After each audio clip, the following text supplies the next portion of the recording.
food prices rising, national security issues becoming a concern in a way that they aren't even now, and that the world would be in a different place than it is now. But on the other hand, as I'm fond of saying, water problems are nice in that they give you a lot of lead time and that you have the opportunity to get smart about solving water problems if you approach them with enough vision and enough budget and enough focus early on. And I felt like, well, we're not there yet with the crisis period. And if we could jump into this and if I could play my part in raising awareness, I'd like to do that. So I've been ringing the bell pretty loudly now for quite a number of years.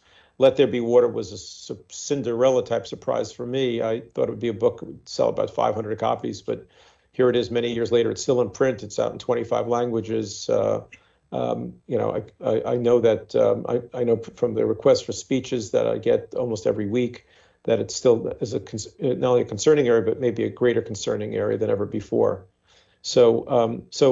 My early gut instinct that water is an important issue, and my instinct about 20 years ago that water scarcity would be a significant issue has proven to be exactly the case. So what have you been following recently? I know you travel back and forth to many places, especially Israel, and kind of give us an update of what you see and hear and how you view water throughout the country and in the world. Well, the biggest problem, I think, is that I'll talk about Israel in a moment. I think the biggest problem is that have not adequately adapted our water use in a key area, and that is agriculture. And although we have spoken in the past about urban water and water quality and other things of that sort, and I've always enjoyed being on your show, what I really think is that if we don't fix the agriculture use of water, and not just in the developing world, but also in more advanced societies, including the U.S., that we're going to find ourselves in a period of scarcity and disruption that we're really not going to be very happy about. Now, very wealthy countries like the U.S., like Canada, like Germany, France, and so forth, the advanced world the financially advanced world can buy their way out of problems in the main. If food prices rise, there'll be some unhappiness from voters, but they'll figure out a way to buy produce in different parts of the world. Or if they need to cut back on farming, they'll figure out a way to pay farmers off. I mean, so that it's not such a radically grave problem in the United States directly like that.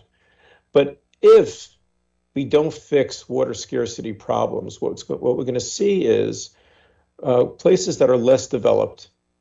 And I know right now, I don't know when this will be airing, but I know that as of this very moment, on our U.S.'s southern border, there's nothing but crisis from all the number of immigrants who are trying to get across the border.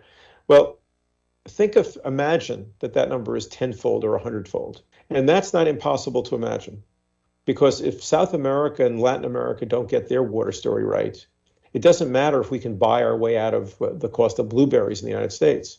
We're going to be facing a vast, vast number of people who are wanting to move from where the water has given out to where the water has not yet given out. So as a world leader here in America, we do need to fix our own water, and I'll get into that in a few minutes.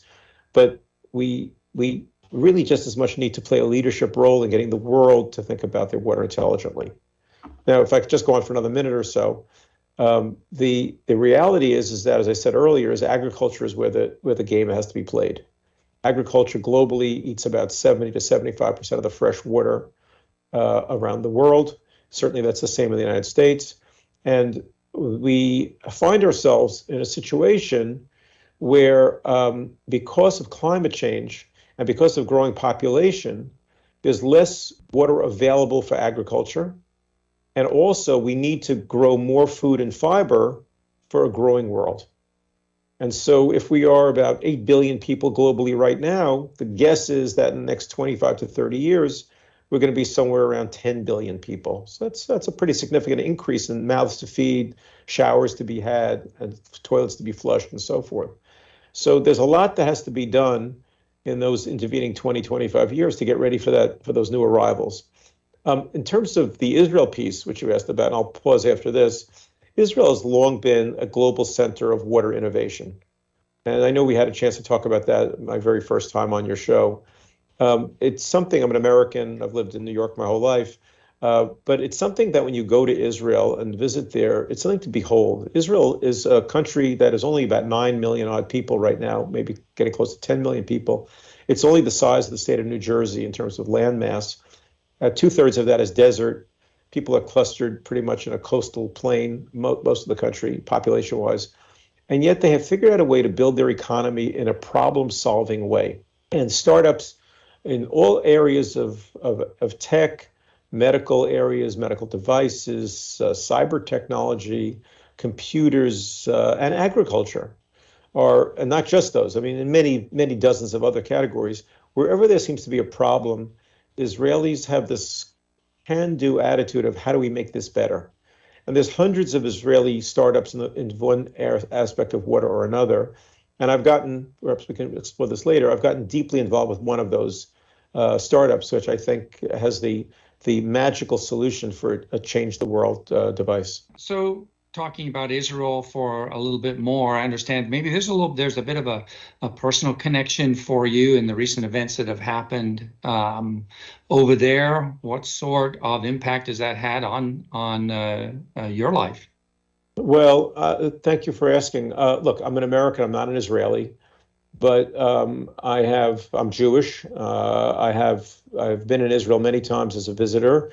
I have many friends there. I have a daughter who teaches at Tel Aviv University, and I have two grandchildren who live there. My son-in-law is Israeli born, and I fear for their safety in a world in which there's a new power realignment with Iran doing all kinds of malign acts throughout the region.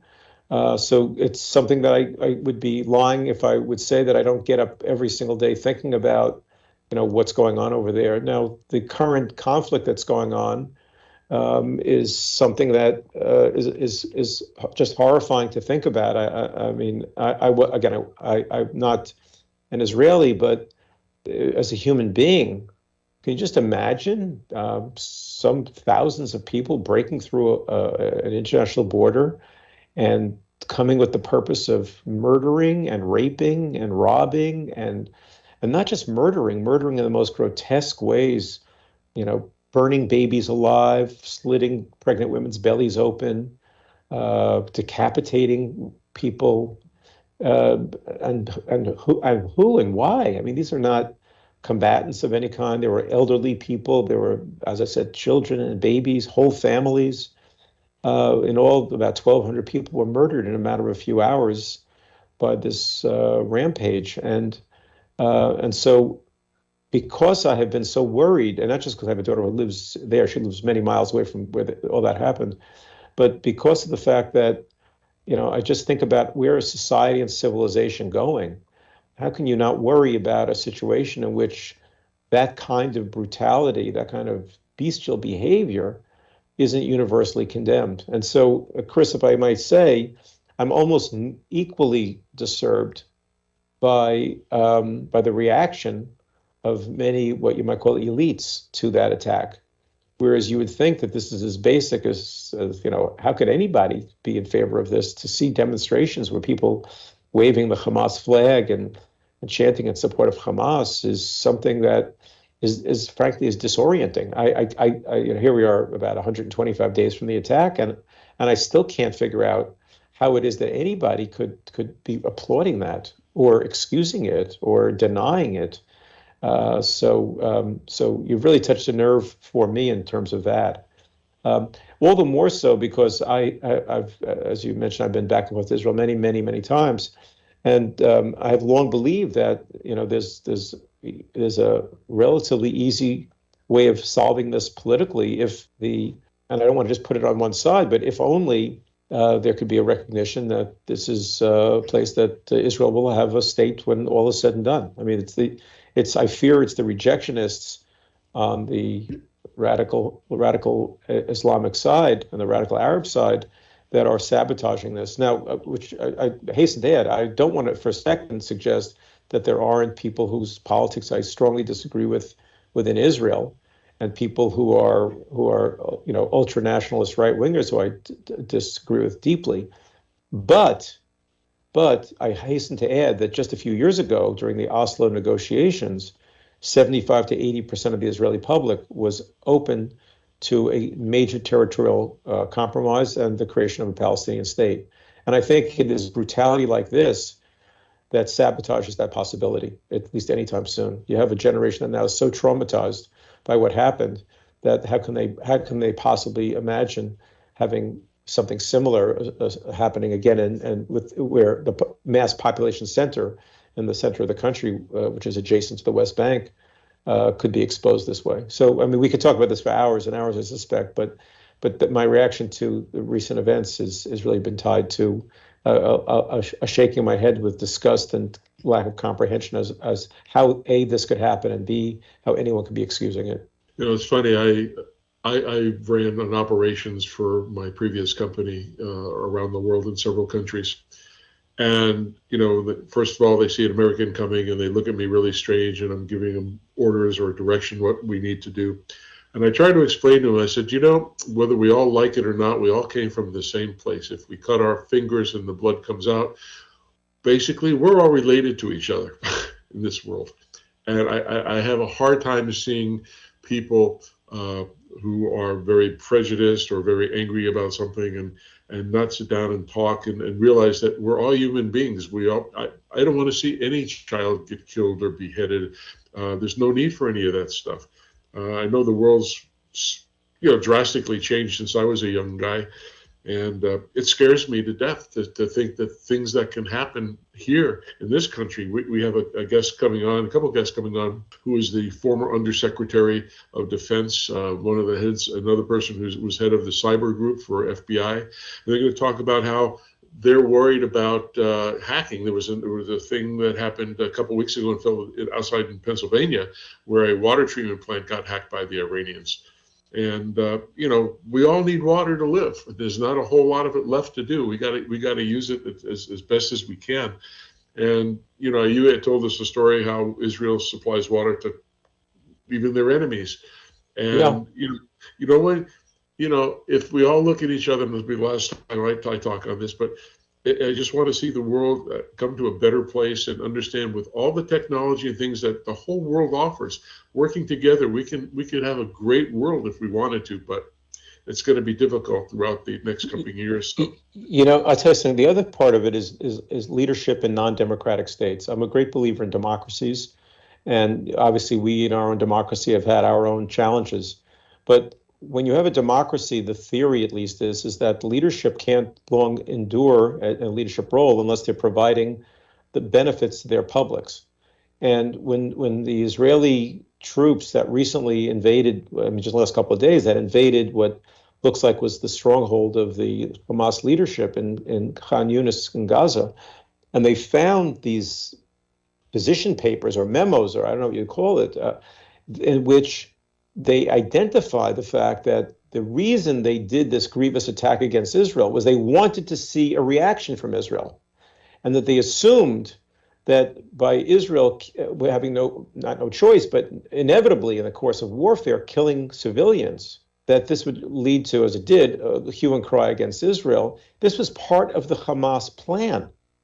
They were using their own children as cannon fodder to make their point. I mean, it's almost incomprehensible as to how anyone could be in a situation where they could be in a leadership situation where they encourage the deaths of civilians as part of their own strategy. And the worse, Lenin supposedly once said, the worse it gets, the better it gets.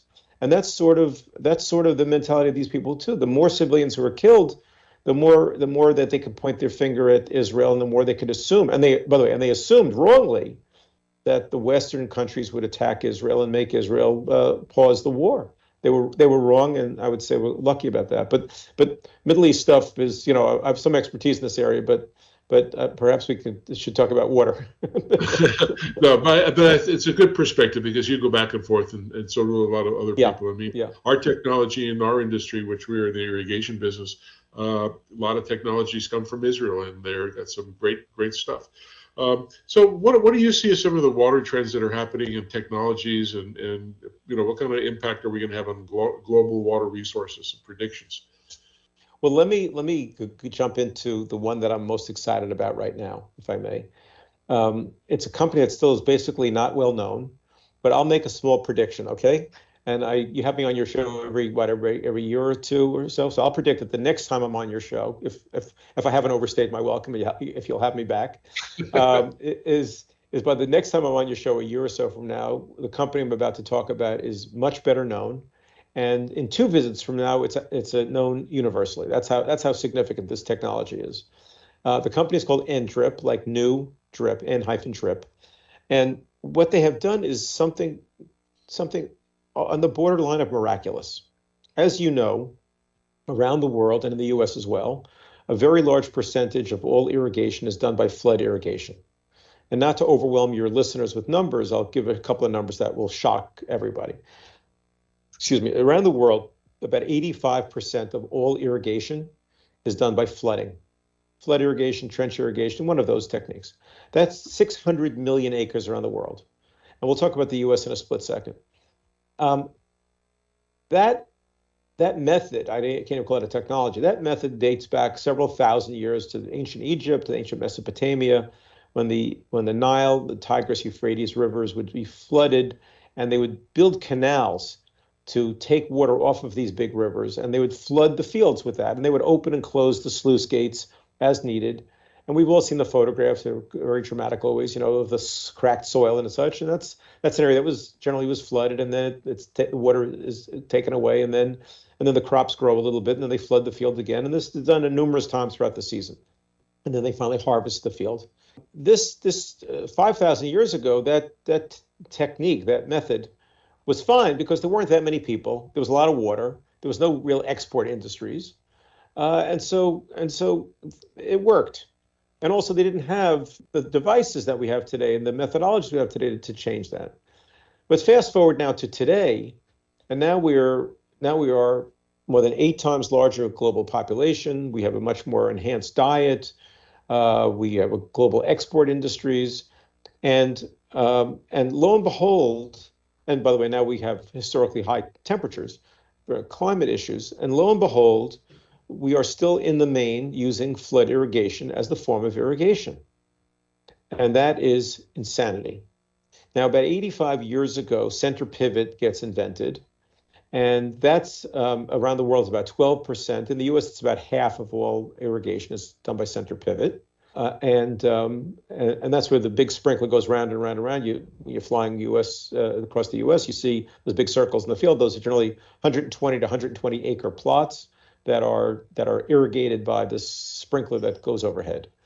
And then about 65 years ago, also in Israel, by the way, invented something called pressurized drip irrigation. And this was a fabulous type of irrigation because it was a great water saver.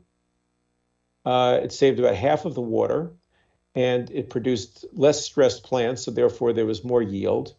And it was and is a wonderful technology, but because it's very, very expensive to install, and pivot is also very expensive, and because it uses a lot of energy, as is pivot, it's probably not as appropriate for today as would be the kinds of technologies that if we were inventing from scratch today, we would be wanting to use. I would say it that way. Well, lo and behold, we find ourselves today with a brand new invention that makes the best of these opportunities. N-Drip takes a flood irrigated field, of which there are tens of millions of such acres in the United States.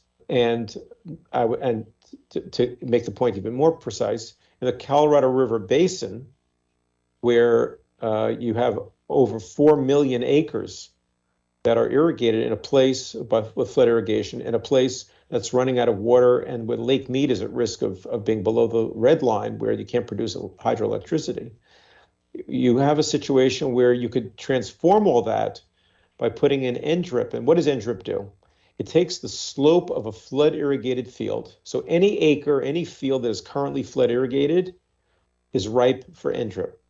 And then what it does, using only and exclusively the gravity from the slope of the field, using that as the only energy source. So no solar, no wind, because sometimes it's not sunny, sometimes it's not windy, using only gravity, which is always on and always sustainable.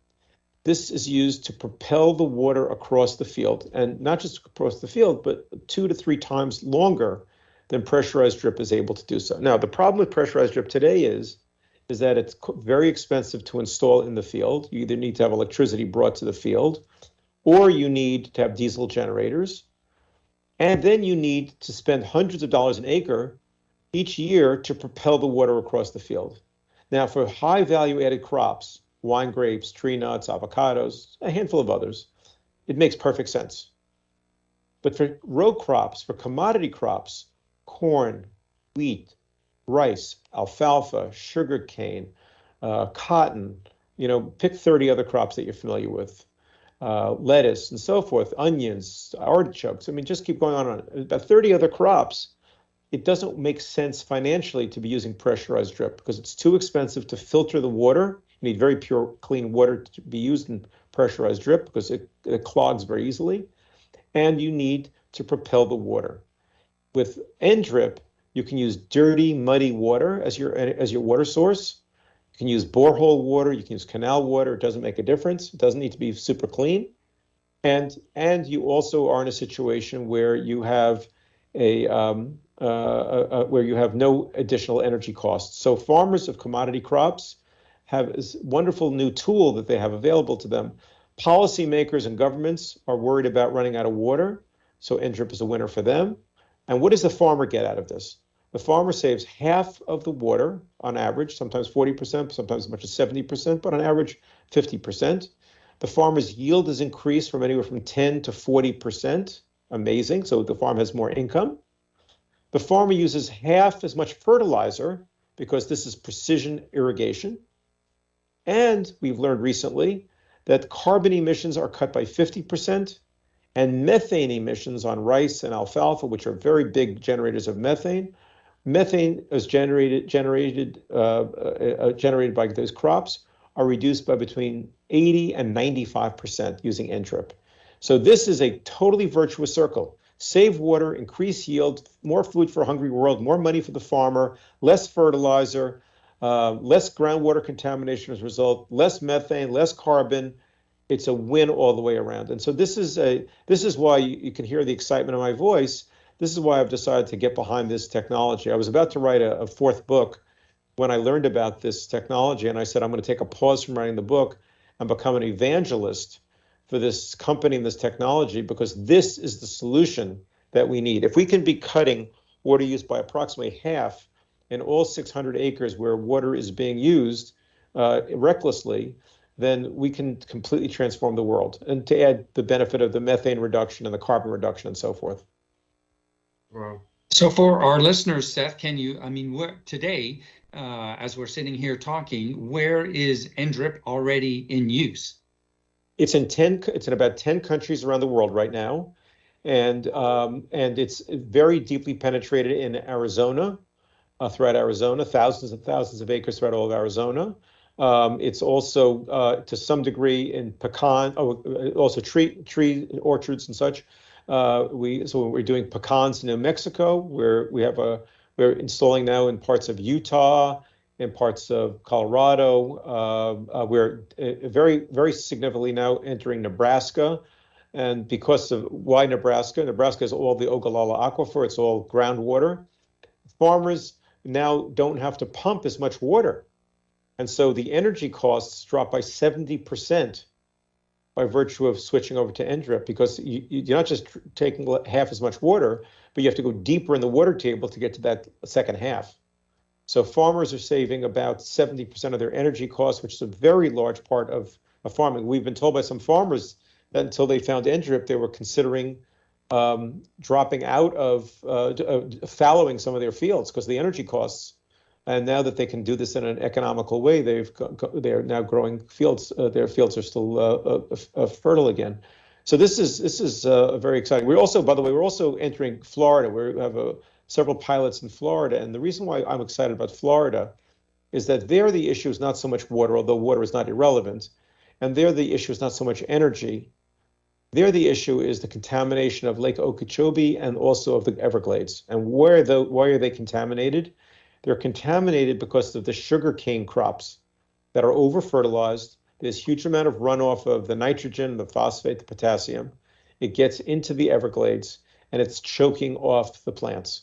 And every time you see an algal bloom, you know that you're in a district or an area which has had runoff. Either rarely a sewage plant has had a leak, but more likely what has happened is that there's runoff from agricultural fertilizer, and that nitrogen fuels the algal blooms. This eliminates that completely. This will save Lake Okeechobee, and this will completely transform the future of the Everglades. And of this, I feel with great certainty. And so that's why I said a year or two from now, when all these pilots start coming in, as we know they will and they are coming in positively, it's great.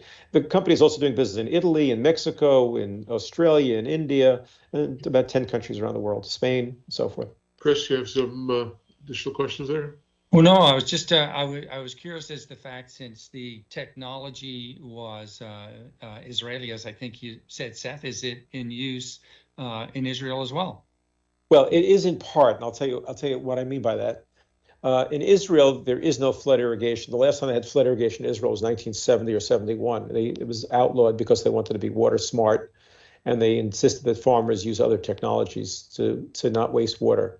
As I point out in my book, Let There Be Water, Israel has almost always been ahead of the global curve on water.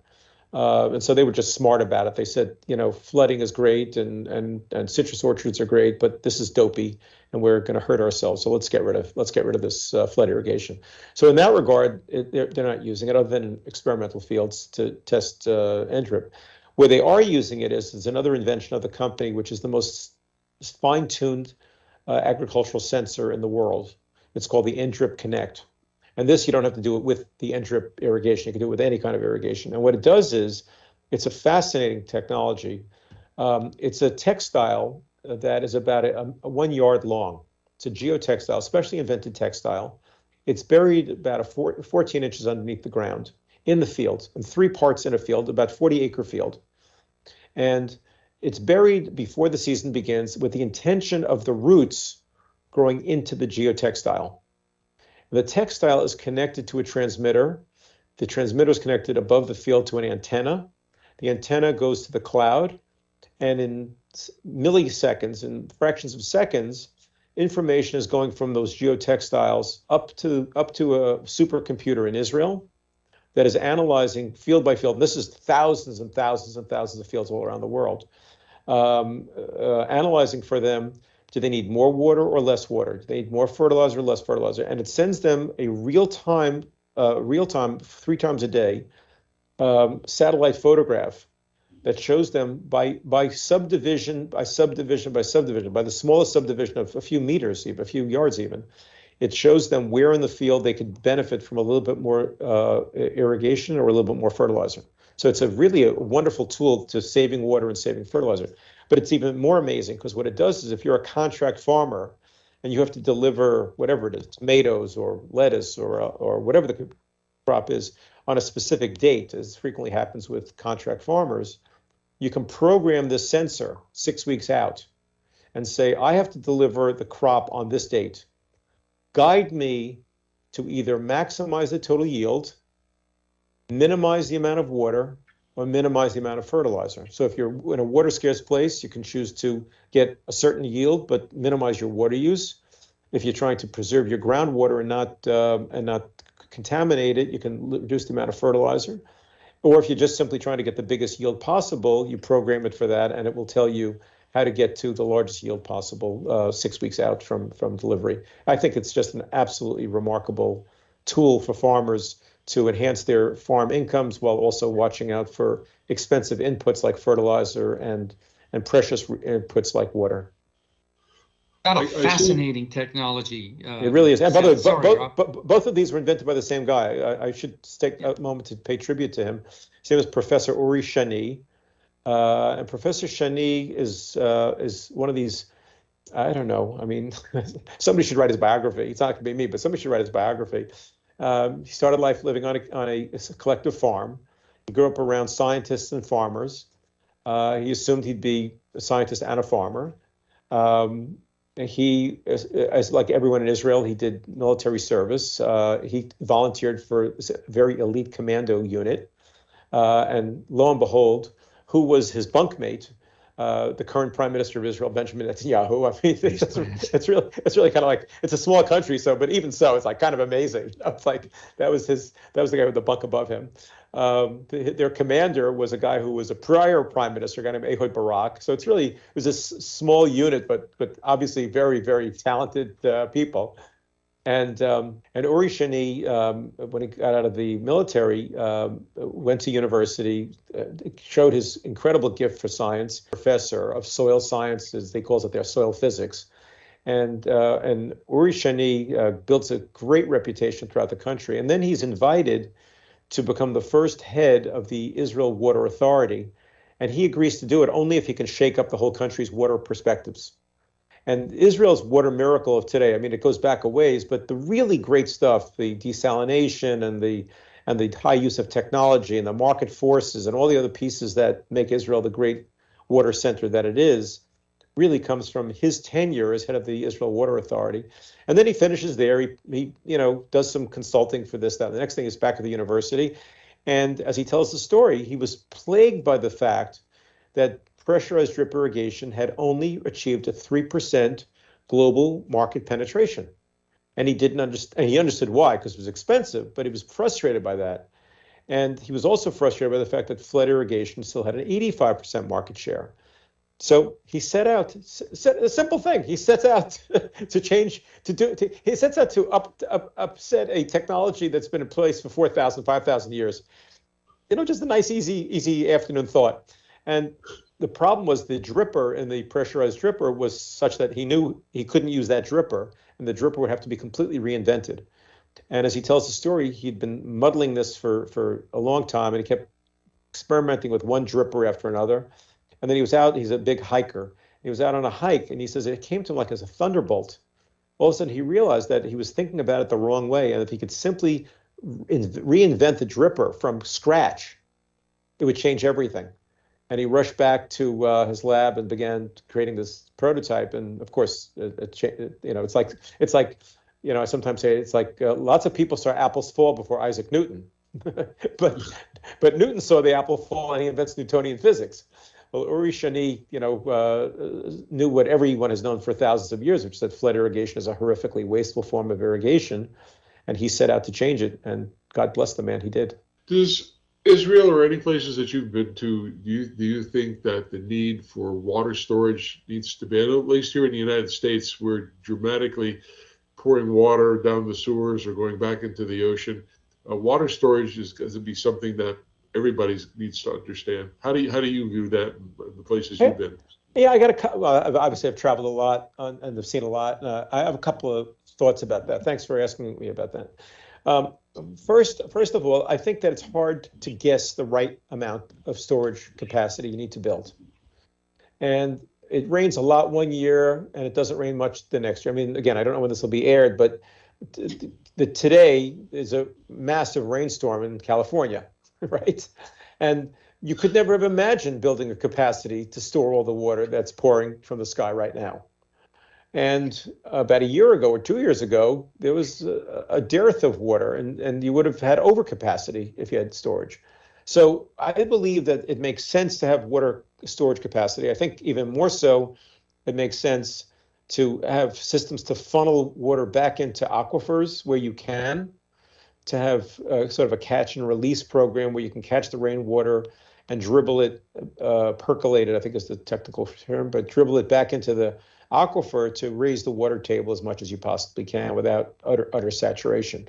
I think that's the, but if I can jump into what I really think, there's two parts to your question, the way you worded it, and I don't know if that was intentional, is that there's the rain part and the snow part is on one side, but there's the wastewater part is the other half of it. And what aggravates me is that in dry places, there's just inadequate amount of treated wastewater that is treated to the ultra high pure level where it could be reintroduced either into agriculture or into drinking water or into use for industrial purposes or whatever. I mean, that's what agitates me about this. Again, back to the Israel example, Israel I write about this in Let There Be Water. In 1952, Israel was only a 4-year-old country. and they were bankrupt. I mean, they were trying to absorb all the immigrants that were coming in from Arab countries and from Europe, and they were just finished a grievous war that killed 1% of their national population, and they were going through state building. It was not an easy time, but in 1952 they already start thinking about what can we do for that day when we're going to be running out of water. And the first conclusion they come to is we have to capture all of our sewage and develop systems for making reuse of that water so that we don't have to overtax our drinking water supply. And so today, Israel by far and away leads the world in captured water and in reuse of that water, with 85 or so percent of all the 95 or more than percent of the country's water is captured and treated, but about 85% of that water is then reused.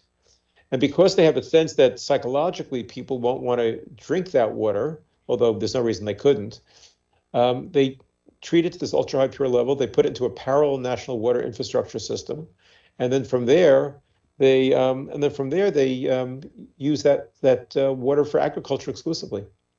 And again, I tell that story in detail and Let There Be Water, but it's really the benefit of science and policy and technology coming together for the benefit of the country. And so if you've ever been to Israel, you know that even in the midst of the hottest summer, people feel like they're in London or New York or some other humid place with an abundant water supply, because they've taken all these wonderful techniques and desalination and other things to make sure that the water is there when they need it and available to them.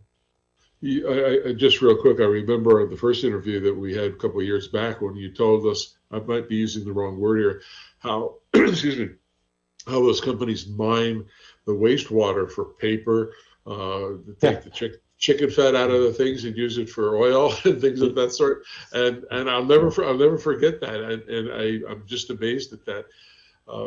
Chris, I want you to jump in. Just so your audience will know, what we're talking about is that wastewater is just filled with resources, metals, valuable metals, precious metals.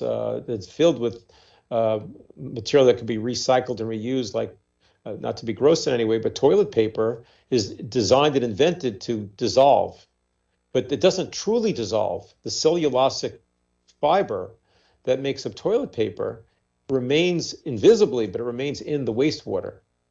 And so what we discussed was this very interesting company that found this method of filtering out the cellulosic material, the discarded toilet paper. Obviously, it had been cleaned, capturing it, drying it, and using it as a heat source. So it's an example of the Israeli mindset around water, of like, how can we rethink the water equation in a way that's never been done before? I think it's very clever. And the chicken fat, they have a lot of chicken dinners on Sabbath on Friday night. So there's a lot of chickens that are cleaned, a lot of chicken fats. They skim that fat, and they use that as an industrial solvent. It's really quite something. It's absolutely fine, Rob. So, Seth, I'm gonna ask the question a little bit about where you see the. Let me go back. Maybe we can look at that CNN interview that you did a while ago, and maybe give us a comment about what was captured in that interview. I did watch it, so did Rob. You talked about lots of different things, water offsets and all that sort of stuff. I'm kind of pointing us towards maybe a future view, and where you kind of see things going, Seth. Yeah, very much. Thanks so much for asking about that. So I am a great believer. I've never been a fan of carbon offsets because I think it's an inaccurate science, and I think that people buy carbon credits and they don't really know exactly what they're buying. So I have to start by saying I've always been a bit of a skeptic about carbon credits. I'm not antagonistic to trying to reduce carbon or doing carbon offsets. I think it's a wonderful idea, but I'm skeptical about the idea of buying carbon credits. However, imagine you didn't have to be skeptical. Imagine you could measure it and be sure that you're buying what you think you're buying. And this brings us back to NDRIP again, because it turns out that there's lots of very heavy water users. Think of data centers that are water cooled. Think of different manufacturing processes that require vast amounts of water. And many of the times, those companies are based in water scarce watersheds. or stressed watersheds. So what we are offering now, we'll be sharing this in a more profound way in a next couple of weeks, and then accelerating the next couple of months. We've developed this idea that high water users can buy water offsets in their same watershed. How do they do that? They contract with NDRIP, and we know this is not a theory anymore because we have this in process now. They pay us to find farmers who would like to convert their fields from flood irrigation to NDRIP. And because we already know, depending upon what the crop is, we know what the water saving is going to be, but that's not enough. We then put measurement tools, piezometers, and other measurement tools on the fields. So we know precisely how much water is being utilized by acre, down to the gallon. And we put it side by side with a control field, so we know exactly how much otherwise was being used, same temperature, same wind, same soil conditions, same crop. And therefore, we're able to report with incredible accuracy how much water has been utilized, how much water has been saved. And then the company that is trying to be a good community member is able to say, yes, I've used 80 million gallons of water this month, this year, this week, whatever, but I have offset 100 million gallons or 80 million at a minimum, but I've offset everything I'm using, or in many cases, what they're doing is they're offsetting between 125% and 200% of their actual water use, because it's relatively inexpensive to install, and they can buy this water credit, if you will. It's maybe not a formal term, but they can enhance the amount of water that they are taking. Instead of taking out of the watershed, they're actually adding water into the watershed, because this is water that otherwise is being used by farmers. And so it's a win all around. Farmers get upgraded farms with better technology, and likewise you have the situation where likewise a situation where the users don't have to face the PR problem of saying to the community that they have to stop using the water or otherwise. So the bottom line of all this is this creates a great opportunity for government, for corporations, for farmers to all come together in the best interests of their communities. So it's an exciting new attempt to widen the envelope. And here, in a sense, what it means to say is that the farmer is not the customer for the product, the technology. The farmer is the vehicle for saving water, whether for the government's use or for a technology center with a data center or a manufacturer or otherwise. So it's all a very interesting idea that, yes, of course, sometimes farmers are the customer because they want to increase their yields, or save water, but sometimes also the farmer is agnostic to all of that, but is very happy to have the technology installed. And other parties, again, governments who are worried about water scarcity, or corporations that are worried about the image of them using up community water, get into a better place. I know here in the United States, there's rebates that are offered to farming industry for water conservation and water use efficiency. And we also do that for simple residential people as well. The problem that I see with that, I firmly believe that if more rebates were given to the agricultural world, because they're the biggest users of the water, that there'd be a whole lot more water savings on it. Do you see that as well here? And do they have the same kind of rebates in other countries? It depends upon the country. In the U.S., we've actually benefited very greatly, and not just water, also energy. In Nebraska, where I mentioned earlier that they have to pump the groundwater out, there's the USDA, Department of Agriculture, has something called the REAP grants, and it provides 50 to 75% of the cost of the energy if a farmer uses less energy. So NDRIP has been a beneficiary of REAP grants and other grants. It depends upon the country. There are some countries where there's massive subsidies. India is a country with massive subsidies for approved technologies. And some countries like Australia, where subsidies are very, very rare. So it differs from place to place. My suspicion is, though, Rob, is that as time will go by, everybody will figure out some sort of normed common behavior, because everybody has to figure out a way to save water. Great. Chris, I'll let you follow up with any final questions because we're coming up to our NBC news break that we have to turn it over to them. They're a little bigger than we are, so we appreciate them. Yeah, they are. I guess, Seth, in my mind, I'm kind of thinking of the actual distribution device itself in NDRIP versus, drip tape or drip hose with inline emitters.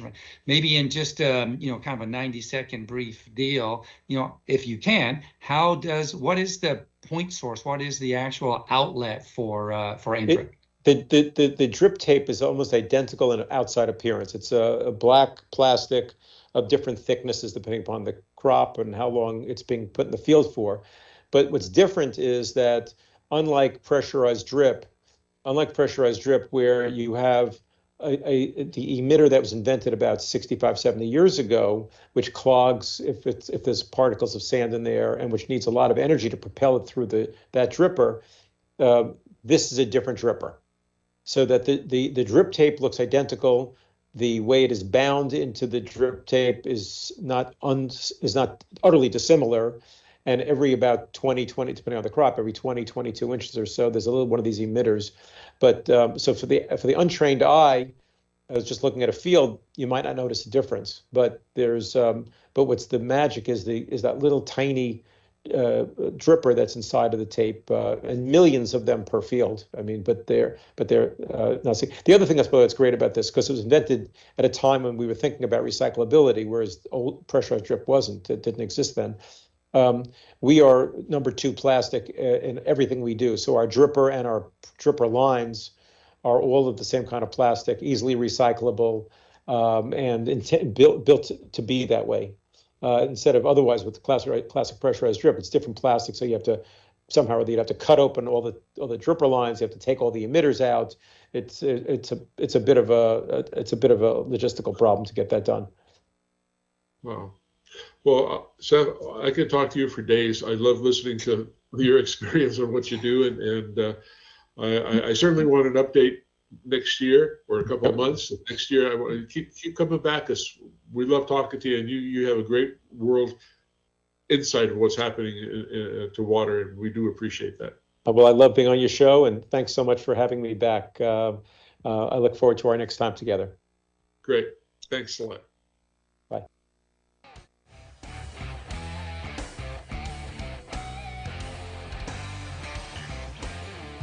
That was pretty awesome, wasn't it, Chris?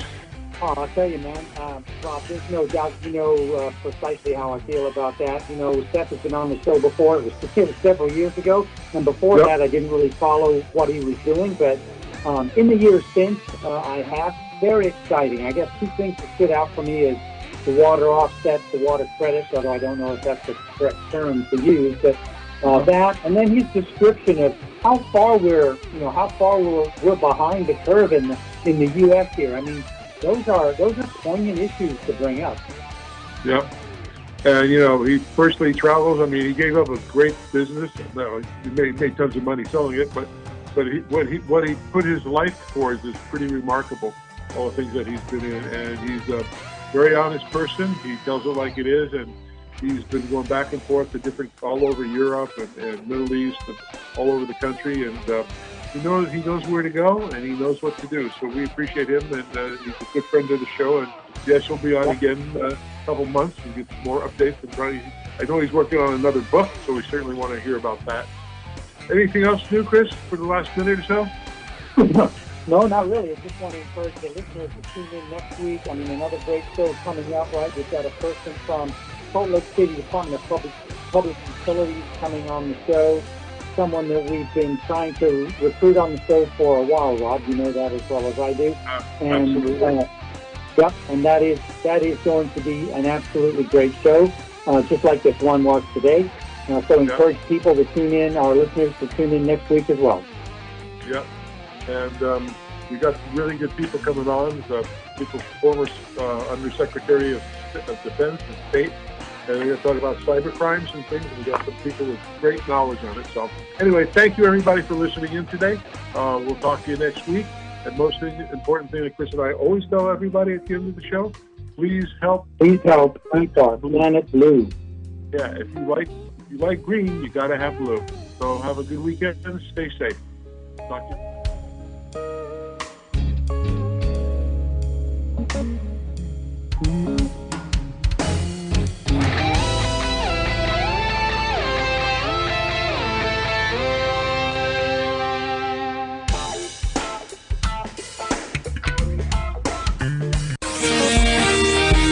NBC News on KCAA Loma Linda, sponsored by Teamsters Local 1932, protecting the future of working families. Teamsters.